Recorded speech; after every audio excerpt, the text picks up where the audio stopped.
মহাদেব আর পার্বতী যাচ্ছেন বিমানে চড়ে।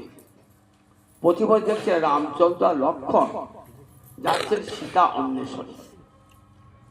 রামচন্দ্র সীতা বিরহে কাঁদছে। মহাদেব দূর থেকে দেখে রামচন্দ্রকে প্রণাম জানালেন। সতী বলছে, তুমি কাকে প্রণাম জানালে?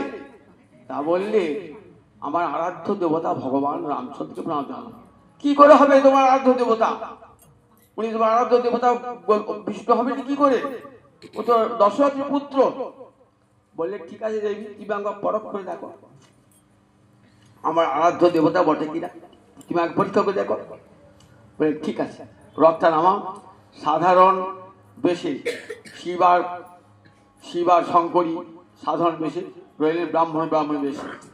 শঙ্করী করেছেন কি, সীতার রূপ ধারণ করে গিয়ে বনে গিয়ে ফুল তুলছে। যে পথ দিয়ে রামচন্দ্র আর সীতা যাবেন সেই পথে সীতার রূপ ধরে ফুল তুলছে। উদ্দেশ্য, আমাকে শঙ্করী বলে চিনতে পারে কিনা। যদি চিনতে পারে তবেই জানবো আমাদের আরাধ্য দেবতা ভগবান। রামচন্দ্র যাচ্ছেন, যেতে কিছু দূর গিয়ে দেখছেন শঙ্করী সীতার মূর্তি ধরে ফুল তুলছেন। বলছেন, শঙ্করী, শঙ্কর কোথায়? সঙ্গে সঙ্গে বুঝতে পারলেন আমার আরাধ্য ভগবান, আমি ভুল করে ফেলেছি। শঙ্করী, শঙ্কর কোথায়?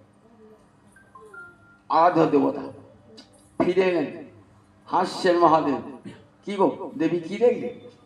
না, আরাধ্য দেবতা ভগবানই বটে।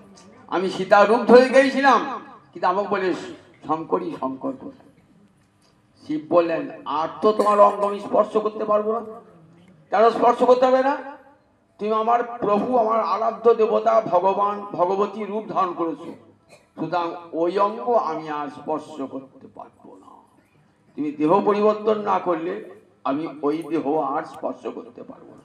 ওটা আমার প্রভুপত্নী দেহ, সেই দেহ আমি স্পর্শ করতে পারি। পার্বতী শিবের সঙ্গ ছাড়া থাকতে পারেন না। গিরিরাজ সুতান্বিত বামতনু অর্ধনারীশ্বর, একদিকে পার্বতী, একদিকে সতী, একদিকে মহাদেব। কি করে থাকেন?